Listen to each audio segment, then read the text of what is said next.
កុំឲ្យពាក្យស្បត់បោកប្រាស់អ្នកបានសូមមើលវីដេអូនេះឲ្យចប់សិន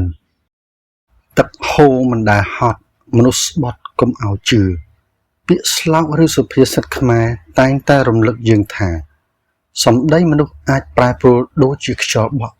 ប៉ុន្តែទង្វើគឺជាសកម្មភាពពិតដែលមិនអាចលាក់បាំងបាននៅក្នុងជីវិតនេះមិនត្រូវជឿលើពាក្យសន្យាឬពាក្យស្បត់ខ្លាំងពេកឡើយ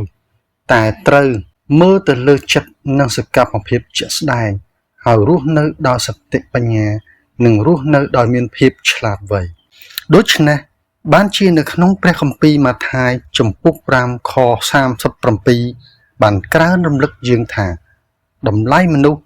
ឬតម្លៃគ្រីស្ទានគឺស្ថិតនៅលើភាពស្មោះត្រង់នៅក្នុងចិត្តនិងទង្វើជាក់ស្ដែងបើចិត្តយើងស្មោះពាក្យថាបាទឬទេនោះគឺគ្រប់គ្រាន់ហើយមេរៀនអប់រំនេះមិនមែនបង្រៀនឲ្យយើងក្លាយជាមនុស្សអកតេមិនជឿអ្នកដទៃនោះទេប៉ុន្តែ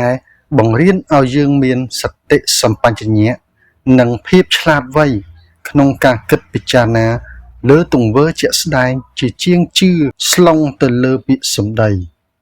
ប្រសិនបើអ្នកគិតថាសារនេះល្អសូមចែករំលែកសារនេះបន្តផងសូមអរគុណសូមព្រះប្រទានពរ